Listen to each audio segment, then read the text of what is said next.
ನಿಮ್ಮ ಸ್ತ್ರೀ ಗೆಟಪ್ ಅಲ್ಲಿ ಎರಡು ಶೇಡ್ ಇರುತ್ತೆ, ಅಂದ್ರೆ ತಿರುಗ್ತೀರಾ ಮತ್ತೆ ಎರಡು ಆಂಗಲ್, ಒಂದೇ ಆಂಗಲ್ ಅಲ್ಲಿ ನಿಮ್ಮ ದೊಡ್ಡ ಮಕ್ಕಳು ನಿರುಪಮಾ ಮೇಡಮ್ ತರ ಕಾಣ್ತೀರಾ, ಮದುವೆ ಟೈಮಲ್ಲಿ ಕಾಣ್ತಾರಲ್ಲ ಆ ತರ. ಸೊ ಇನ್ನೊಂದು ಚಿಕ್ಕ ಚಿಕ್ಕ ಮಕ್ಕಳು ನಿವೇದಿತ ಅವ್ರ ತರ ಕಾಣ್ತೀರಾ. ಕಾಂಪ್ಲಿಮೆಂಟ್ ಅಂತ ಯಾರು ಫಸ್ಟ್ ನಾನು ಮ್ಯಾನುಫ್ಯಾಕ್ಚರ್ ಮಾಡೋಣ ತಂದೆ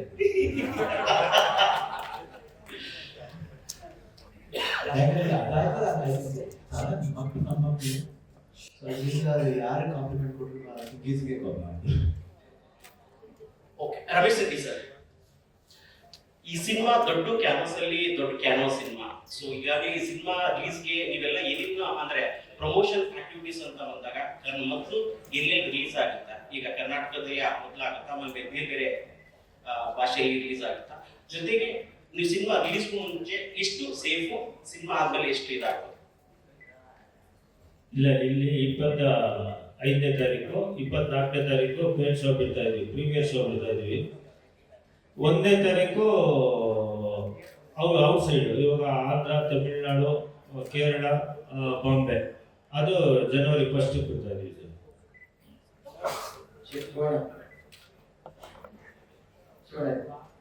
ಗೆಟಪ್ಗಳು ತುಂಬಾ ಡಿಫ್ರೆಂಟ್ ಆಗಿದೆ. ಮಾಡಿದ್ದು ಅದು ಆಕ್ಚುಲಿ ಆಪರ್ಚುನಿಟಿ ಅಷ್ಟೇ, ಆ ಭಾಗ್ಯ ಸಿಕ್ಕಿದೆ ಅಷ್ಟೇ. ಆ ಭಾಗ್ಯ ಸಿಕ್ಕಿದ್ರೆ ಯಾವುದೇ ರೋಲಾಗಲಿ ಅದು ಟ್ರೈ ಮಾಡಲೇಬೇಕು. ಅದಕ್ಕೆ ಮೇಕಪ್ ನಮ್ಮದು ಒಂದೇ ಅದು ಸಾಧನೆ ಇಲ್ಲ. ಅದು ಮೇಕಪ್ ಚಿದಾನಂದ್ ಅಂತ ಫ್ರಮ್ ಬಾಂಬೆ ತುಂಬ ಚೆನ್ನಾಗಿ ಮಾಡಿದ್ರು. ಟೈಮ್ ಆಗ್ತಿತ್ತು, ಅದೇ ಒಂದು 2 hours 2.5 hours 3 hours ಆಗೋದು. ಈ ಲೇಡಿ ಗೆಟಪ್ 3.5 4 hours ಆಗೋದು. ಗುಡ್, ಒಂದು ಆಪರ್ಚುನಿಟಿ. ಅದ್ರಲ್ಲಿ ಏನಿದೆ ತಪ್ಪು? ಎಲ್ಲ ಮಾಡಬೇಕು, ಎಲ್ಲ ಮಾಡಬೇಕು. See any character you have to try.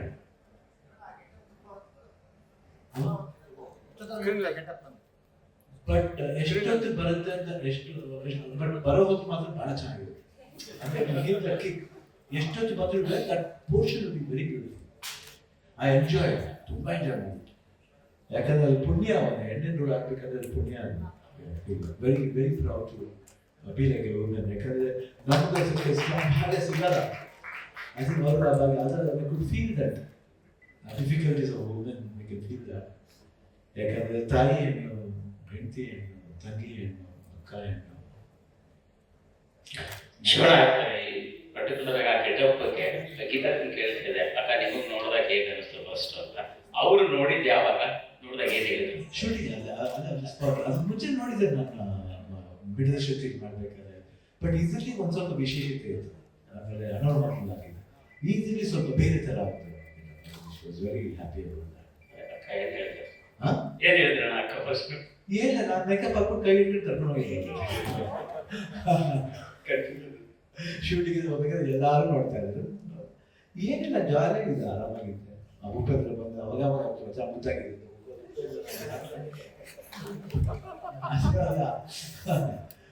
Good. ಅದೇ ಶಿವಣ್ಣ 3ನೇ ಕಣ್ಣಲ್ಲಿ ಏನೇ ನಡೆದಿದೆ ಅಂತ ನಿಮಗೆ ನೋಡಿರ್ಬೇಕು ಎಷ್ಟು ಇಲ್ಲ, ಫ್ಯಾನ್ಸ್ ಆಗ್ಲಿ ತುಂಬಾ ಆಗುತ್ತೆ, ಆಗ್ತಾ ಇರ್ತದೆ. ನಮ್ಗೆ ಅದಕ್ಕೊಂದು ಸಂಬಂಧ, ಅದು ಬಾಂಧವ್ಯ. ಎಲ್ಲಿ ಜಾಸ್ತಿ ಜಗಳ ಆಡ್ತೀವೋ ಅಲ್ಲಿ ಪ್ರೀತಿ ಜಾಸ್ತಿ ಇರುತ್ತೆ. ನೋಡಿದಾರ ಮನೇಲಿ ನಿಮ್ಮ 3ನೇ ಕಣ್ಣು? ಯಾರು ಮನೆಯೆಲ್ಲ ಮಾಡಂಗಿಲ್ಲ, ಮನೆಯೆಲ್ಲ 3ನೇ ಕಣ್ಣು ಬಿಡಕ್ಕೆ ಹೋಗ್ಬೇಡ. ಯಾಕೆ 2 ಕಣ್ಣು ನೆಟ್ಟಿಗೆ ಕಣ್ಣು ಹೋಗ್ಬಿಡ್ತಾರೆ.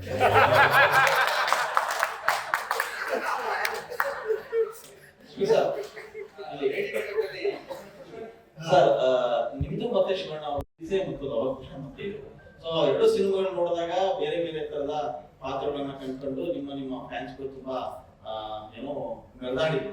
ಸೊ ಈ ಸಿನಿಮಾ ನೋಡಿದಾಗ ಯಾರನ್ನ ಎಷ್ಟೆಲ್ಲ ಇಷ್ಟಪಡಬಹುದು ಅಂತ, ನಿಮ್ಮನ್ನ ಬೇರೆ ನೋಡಿದಾಗ ಬೇರೆ ಬೇರೆ ಆಯಾಮಗಳಲ್ಲಿ ನೀವು ಕಾಣಿಸ್ಕೊಂತೀರಾ, ಶಿವಣ್ಣ ನೋಡಿದಾಗ ಅವರು ಬೇರೆ ಆಯಾಮದಲ್ಲಿ ಕಾಣಿಸ್ಕೊಂಡಿದ್ದಾರೆ. ಸೊ ನಿಮ್ಮ ಫ್ಯಾನ್ಸ್ ಎಷ್ಟು ರುಚಿಸಬಹುದು? ಖಂಡಿತ, ಅದು ನನ್ನ ಕ್ಯಾರೆಕ್ಟರ್ ನೋಡಿದ್ದೀರಿ ನೀವು ಆಲ್ರೆಡಿ. ಅದು ಲುಕ್ ಬೇರೆ ಥರ ಇದೆ. ಏನಂದ್ರೆ ಈ ವಿಷಯ ನಾನೇ ಅವರಿಗೆ ಬೂಸ್ಟ್ ಮಾಡ್ತೀನಿ, ನೋಡ್ರೋ ಅಂತ. ಅದು ಹೈಲೈಟ್ ಈ ಪಿಕ್ಚರಲ್ಲಿ. ಅದೇ ಆ ಕೆಮಿಸ್ಟ್ರಿ ಚೆನ್ನಾಗಿದೆ ಒಂದು ಇವ್ರದ್ದು. ನೋಡ ಒಂಥರ ಅದು ನೀವು ನೋಡ್ಬೇಕಾದ್ರೆ ಹೇಳ್ಬಿಟ್ರೆ ಬಗ್ಗೆ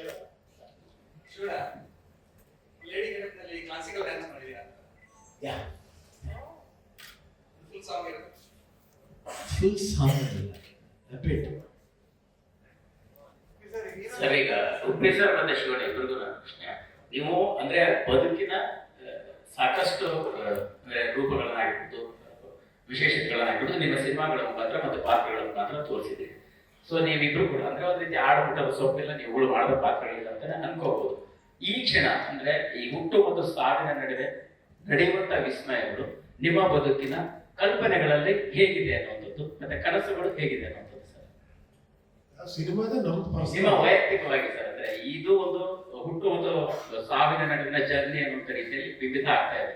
ಸೊ ಹಾಗಾಗಿ ಸರ್ ಆ ಎಲ್ಲವನ್ನು ವಿಶ್ಲೇಷಿಸಿ ಹೇಳೋದಾದ್ರೆ ಸರ್, ಕನೆಕ್ಟ್ ಆಗುವಂತ ಒಂದು ಸಬ್ಜೆಕ್ಟ್. ಆಮೇಲೆ ನಿಮ್ಗೆಲ್ಲ ರಿಲೇಟ್ ಆಗುತ್ತೆ ಆಕ್ಚುಲಿ ಯಾವುದಲ್ವಾ ಈ ತರ ಇರುತ್ತಾ. ಆಮೇಲೆ ಒಂದು ವಿಶೇಷವಾಗಿದೆ, ಅದನ್ನ ನಾವು ಯಾರು ನೀವು ಸಿನಿಮಾ ನೋಡ್ಮೇಲೆ ಅದನ್ನ ಮಾತಾಡೋಣ. ಅದ್ರೊಳಗಿರೋ ಒಂದು ಸ್ಟಫ್ ಇದೆಯಲ್ಲ ಅದು ಬಹಳ ಮುಖ್ಯ ಈ ಸಿನಿಮಾದಲ್ಲಿ. ಯಾಕಂದ್ರೆ ಅದನ್ನ ಬಿಟ್ಕೊಟ್ಟಿಲ್ಲ ಆಕ್ಚುಲಿ ಇಲ್ಲಿವರೆಗೂ ಯಾರು ಕೂಡ. ಇವನ್ ಟ್ರೈಲರಲ್ಲೂ ಗೊತ್ತಾಗಲ್ಲ ಅದು, ಅದ್ರೊಳಗಡೆ ಒಂದು ವಿಶೇಷವಾದ ಇದಿದೆ. ಅದೇ ಅವರು ಪ್ರೊಡ್ಯೂಸರ್ ಹೇಳಿದ್ರು, ನಮ್ಮ ಕಲ್ಚರ್ ನಮ್ದು ಇದು ಏನಂದ್ರೆ ಭಾರತೀಯ ಸಂಸ್ಕೃತಿ ಅದರದ್ದು ಒಂದು ವಿಶೇಷವಾದ ಎಲ್ಲರಿಗೂ ಗೊತ್ತಿತ್ತು. ಅದ್ರ ಬಗ್ಗೆ ಜಾಸ್ತಿ ಯೋಚನೆ ಮಾಡಲ್ಲ, ಬಟ್ ಇಟ್ ಇಸ್ ಎಲ್ಲರಿಗೂ ಗೊತ್ತಿರುವಂತ ವಿಷಯ. ಬಟ್ ಅದು ತುಂಬಾ ಹೊಸದು, ಯಾರು ಟಚ್ ಮಾಡಿದಿರೋ ವಿಷಯ. ಅದಕ್ಕೆ ಟಚ್ ಮಾಡೋಕೆ ಧೈರ್ಯ ಬೇಕು, ಯಾಕಂದ್ರೆ ಬಿಕಾಸ್ ಅದು ಲೋಕ ಅದನ್ನ ಬಿಟ್ಕೊಟ್ಟಿದ್ದಾರೆ ಪ್ರೊಡ್ಯೂಸರ್ ಡೈರೆಕ್ಟರ್. ಸತ್ಯ ಹೇಳಿ ಸರ್.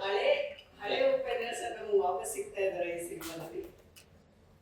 ಹಳೆ ಉಪೇಂದ್ರ ಹೆಂಗಿಲ್ಲ ಆರಂಭದ ದಿನಗಳಲ್ಲಿ ನೀವು ವೈವಿಧ್ಯಮಯವಾದ ನಮಗೆ ಸಿನಿಮಾಗಳನ್ನ ತೋರಿಸಿದ್ರಲ್ಲ ಒಂದಷ್ಟು, ಎಲ್ಲ ಅರ್ಜುನ್ ಅಲ್ಲಿ ವಾಪಸ್ ನೀವು ಇಲ್ಲಿ ಸಿಗ್ತಾ ಇದ್ದೀರಾ. ಆ ಕಣ್ಣು ವಾಪಸ್ ಅದೇ ಸ್ಟೈಲ್. ಅರ್ಜುನ್ ಅವ್ರು ಹೇಳಿದ್ರಲ್ಲ ಒಂಥರ ಅವ್ರೊಂಥರ ಫ್ಯಾನ್ ತರನೇ ಪಿಕ್ಚರ್ ಮಾಡಿದ್ರು. ನನಗೆ ಅವ್ರು ಏನ್ ಎಂಜಾಯ್ ಮಾಡಿದ್ರು ಅದನ್ನೇ ನಮ್ಮ ಕ್ಯಾರೆಕ್ಟರ್ ತಂದಿದ್ದಾರೆ.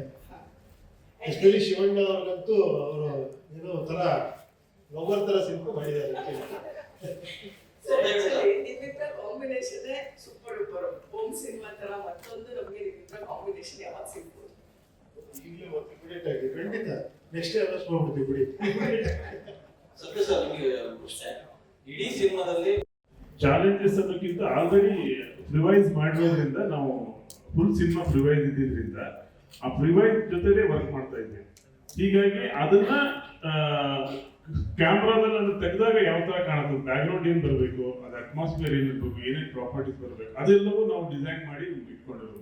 ಹೀಗಾಗಿ ಲೊಕೇಶನ್ಗಳನ್ನ ಕಂಟ್ರೋಲ್ ಎನ್ವೈರನ್ಮೆಂಟ್ ಅಲ್ಲಿ ಇರೋ ತರ ಲೊಕೇಶನ್ಗಳನ್ನು ಹುಡುಕಿ ಅಲ್ಲಿ ನಮ್ಗೆ ಏನ್ ಬೇಕು ಅದನ್ನ ರೆಡಿ ಮಾಡಿಕೊಂಡು ಶೂಟ್ ಮಾಡ್ತಾ ಇದ್ವಿ. ಹೀಗಾಗಿ ಆಲ್ರೆಡಿ ಎಲ್ಲವೂ ಡಿಸೈನ್ ಆಗಿರೋದ್ರಿಂದ ಸ್ವಲ್ಪ ವರ್ಕ್ ಮಾಡಕ್ಕೆ ತುಂಬಾ ಈಸಿ ಆಗುತ್ತೆ.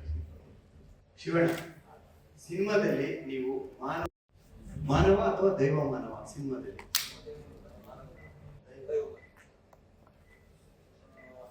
ಏನ್ ಬೇಕಾದ್ರೆ ಅನ್ಕೋಬಹುದು. ನೋಟ ಅಲ್ಲಿ ಹೆಂಗಿದೆಯೋ ಈ ನೋಟ ಅಲ್ಲಿ ಸಾಕಷ್ಟು ವೇರಿಯೇಷನ್ ಇದೆ. ನೀವು ನೋಡಿ ನಿಮ್ಮ ಮನಸ್ಸಿಗೆ ಅನಿಸುತ್ತೆ ಅದು. ಸರ್, ಹೀರೋನ ವಿಲನ್? Again same. ನೀವೇನು ಅದನ್ನ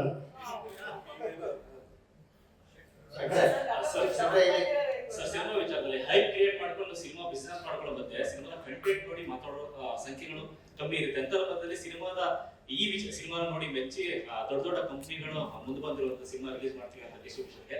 ಸೊ ರಾಜ್ಬೀರ್ ಶೆಟ್ಟರ್ ಕೂಡ ಸಾಥ್ ಕೊಟ್ಟಿದ್ದಾರೆ. ಅಂದ್ರೆ ದುರ್ಗರ್ ಅವರ ಒಂದು ಕಂಪ್ನಿ ಜೊತೆಗೆ ನೀವು ಕೊಲಾಬ್ರೇಟ್ ಆಗಿ ಒಂದಷ್ಟು ಮಾತುಕತೆ ಮಾಡಿದ್ರಿ ಸಿನಿಮಾ ಬಗ್ಗೆ. ಏನ್ ಹೇಳಿದ್ರು ಸರ್ ಸಿನಿಮಾ ನೋಡಿ?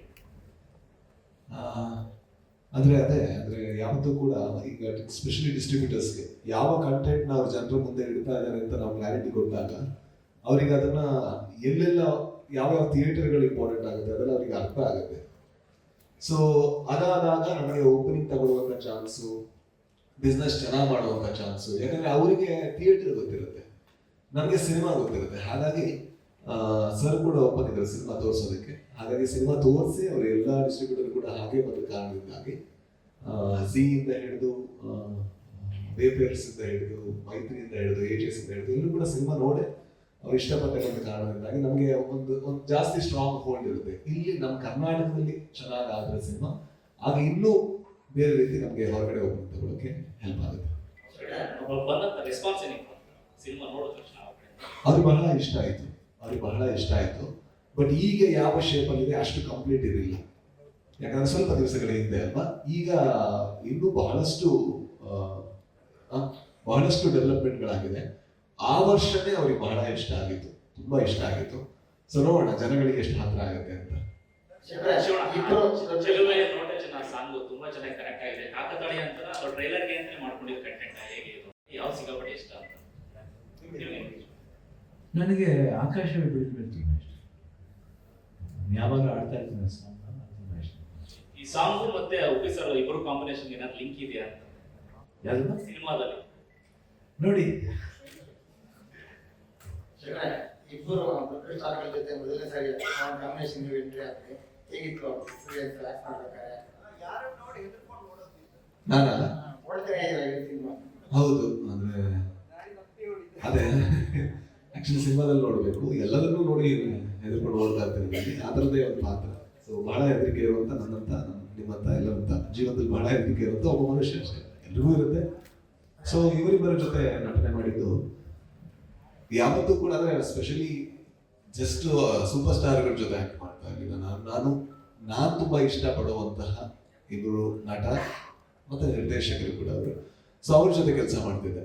ಹಾಗಾಗಿ ನನಗೆ ಭಯ ಇತ್ತು ಏನಂದ್ರೆ ಅವ್ರು ಏನಾದ್ರು ಒಂದು ಮಾತು ಹೇಳಿದ್ರು ಕೂಡ ನನ್ನ ಬಾಯಿ ಮತ್ತೆ ಡೈಲಾಗೇ ಬರುತ್ತೋ ಇಲ್ವೋ ಅಂತ. ಬಟ್ ಆದ್ರೆ ಅವ್ರು ಎಷ್ಟು ಕಂಫರ್ಟಬಲ್, ಈಗ ನನ್ನ ಮಾತ್ರ ಅಲ್ಲ, ನಿಮ್ ಜೊತೆ ಮಾತಾಡ್ಬೇಕಾದ್ರೆ ಕೂಡ ಒಂದು ಇಮೇಜ್ ಕಾನ್ಶಿಯಸ್ ಇಲ್ಲದೆ ಮಾತಾಡ್ತಾರೆ. ಹಾಗಾಗಿ ನಾನು ಹೊರಗೆ ಬಂದ್ಮೇಲೆ ಯಾರೋ ಪ್ರಶ್ನೆ ಕೇಳಿದಾಗ ಇದೇ ಪ್ರಶ್ನೆ ಕೇಳಿದೆ, ಹೇಗನ್ನಿಸ್ತು ಸ್ಟಾರ್ಗಳ ಜೊತೆ? ಯಾವತ್ತು ಸ್ಟಾರ್ ಅಂತ ಅವ್ರು ತೋರಿಸೇ ಇರಲ್ಲ ಅಂತ ಅನಿಸ್ತು.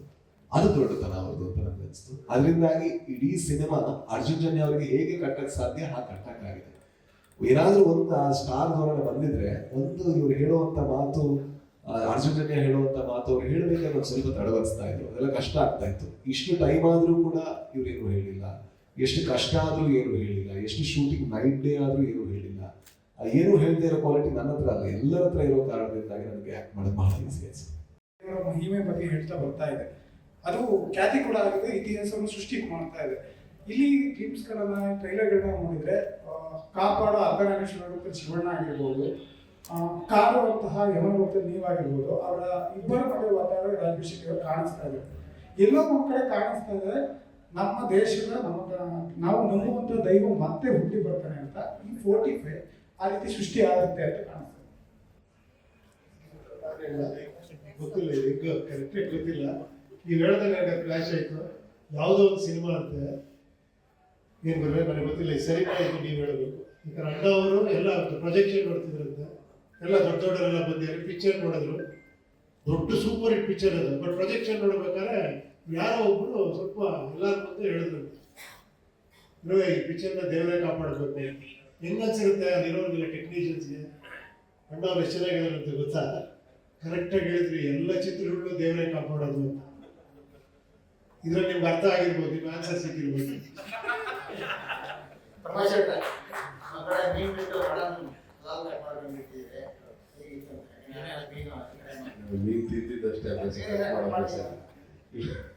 ಇಲ್ಲ, ಮಟನ್ ಕಟ್ ಮಾಡೋ ಕ್ಯಾರೆಕ್ಟರ್ ಅಷ್ಟೇ, ನನ್ನ ರಿಯಲ್ ಲೈಫ್ ಅಲ್ಲ.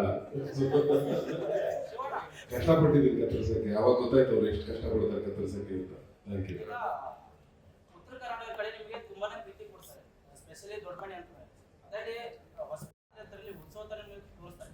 ಈ ಸಿನಿಮಾ ರಿಲೀಸ್ ಆದ್ಮೇಲೆ ಇಡೀ ಟೀಮ್ ಅಥವಾ ನೀವು ಸೇರ್ಕೊಂಡು ಹೊಸಪೇಟೆಗೆ ಹೋಗಿ ವಿಸಿಟ್ ಕೊಡೋ ಪ್ಲಾನಿಂಗ್ ಇದೆಯಾ? ಎಲ್ಲ ಕಡೆ ನೋಡ್ಬೇಕಂತ ಆಸೆ ಇದೆ. ರಿಲೀಸ್ ಆದಮೇಲೆ ಹೆಂಗೆ ಪ್ಲಾನ್ ಮಾಡಬೇಕು, ಪ್ರೊಡ್ಯೂಸರ್ಗಳು ಡೈರೆಕ್ಟರ್ ಕೂತ್ಕೊಂಡು ಪ್ಲಾನ್ ಮಾಡಿ ಇಲ್ಲಿ ವಿಸಿಟ್ ಆಗಬೇಕು. ಯಾಕೆಂದರೆ ವಿಶೇಷವಾದ ಪಿಕ್ಚರ್ ಆಗಿರೋದ್ರಿಂದ ಓದಲೇ ಇನ್ನೂ ಅಂತರ ಆಗ್ತೀವಿ ಅಂತ ನಾವು. ಶಿವಣ್ಣ ಶಾರದಾ ಹೇಳಿ, 3 ಜನಕ್ಕೂ ಕ್ವಶನ್ ಇದು. ನಿಮ್ಮ ಕ್ಯಾರೆಕ್ಟರ್ಸ್ ಬಗ್ಗೆ ನಾನು ಕೇಳಲ್ಲ, ಗೊತ್ತಿದ್ರು ಕೇಳಲ್ಲ. But given 45 days destiny 45 days ಕೊಟ್ಟು ನಿಮ್ಗೆ ಏನಾದ್ರೂ ರೀರೈಟ್ ಮಾಡಬೇಕು ಕರ್ನಾಟಕದ ಬಗ್ಗೆ ಅಥವಾ ವರ್ಲ್ಡ್ ಬಗ್ಗೆ ಅಂದ್ರೆ ನಿಮ್ ಕ್ಯಾರೆಕ್ಟರ್ಸ್ ಇಟ್ಕೊಂಡು ನೀವು ಹೇಳ್ಬೇಕು. What you want to rewrite about Karnataka ಅಥವಾ ವರ್ಲ್ಡ್ ಬಗ್ಗೆ ಇನ್ 45 ಡೇಸ್. ಅದೇ ಕೆಟ್ಟದನ್ನೆಲ್ಲ ಒಡೆದು ಬಿಸಾಕ್ಬೇಕು ಅಂತ ನಾನು ಅನ್ಕೊತೀನಿ. ವ್ಯಾಲ್ಯೂ ದ ಲೈಫ್, ಇಲ್ಲ ವ್ಯಾಲ್ಯೂ ದ ಲೈಫ್, ಲೈಫ್ನ ವ್ಯಾಲ್ಯೂ ಮಾಡಿ ಅಷ್ಟೇ. ಸರ್ ನಿಮ್ ಕ್ಯಾರೆಕ್ಟರ್ ಇಟ್ಕೊಂಡು ಹೇಳ್ಬೇಕು. Value the life, it might be anything, ಎಲ್ಲದಕ್ಕೂ ಜೀವ ಇರುತ್ತೆ. Value the life. ಇವಾಗ ಅದರಿಂದ ಏನೋ ಆಗ್ಬೋದು, ಬಟ್ ಆದ್ರೂ value the life. Raj B Shetty. ಅದೇ ನಂಗೆ ಆ ಪ್ರಶ್ನೆ ಓಡೋದ್ ಬಿಟ್ಟು ಹಾ, ಓಡ್ತಾನೆ ಇದ್ರು. ಐ ಥಿಂಕ್ ನಾವೆಲ್ಲರೂ ಕೂಡ ಓಡೋದು ಕಮ್ಮಿ ಆಗ್ಬೇಕು. ಈ ಒಳಗಡೆ ಧಾವಂತ ಇರುತ್ತಲ್ಲ, ಮೇ ಬಿ ನಾವೆಲ್ಲರೂ ಕೂಡ ಎಷ್ಟು ಓಡ್ತಾ ಇದೀವಿ, ಆ ಧಾವಂತ ಕಮ್ಮಿ ಆಗಿ ಸ್ವಲ್ಪ ಆರಾಮಾಗಿ ನೆಮ್ಮದಿಯಿಂದ ಬದುಕುವಂತ ನೆಮ್ಮದಿ ಎಲ್ರಿಗೂ ಸಿಗ್ಬೇಕು. ಅದು ಏನ್ ಮಾಡಕ್ಕಾಗುತ್ತೋ ಇಲ್ಲ ಗೊತ್ತಿಲ್ಲ, ಅದು ಹಾರೈಕೆ ಅಷ್ಟೇ. ಸರ್ ಪ್ರೊಡ್ಯೂಸರ್ ಆಗಿ ನೀವೇನಂತೀರಾ ಸರ್? ಏನು ಕ್ವಶನ್ ಗೊತ್ತಾಗ್ತದೆ.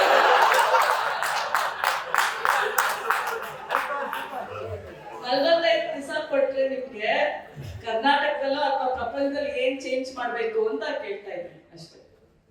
ಎಲ್ಲರೂ ಚೆನ್ನಾಗಿರ್ಬೇಕು ಅಂತ 45 ದಿವಸದಲ್ಲಿ ಎಲ್ಲರೂ ಚೆನ್ನಾಗಿರ್ಬೇಕು ಅನ್ಕೋತೀವಿ ಅಷ್ಟೇ. ಮೇ ಬಿ ಅವ್ರು ಪರವಾಗಿ ಆನ್ಸರ್ ಮಾಡಿದ್ರೆ ಎಲ್ಲರೂ ಅವ್ರ ತರ ಮುಗ್ಧರಾಗಬೇಕು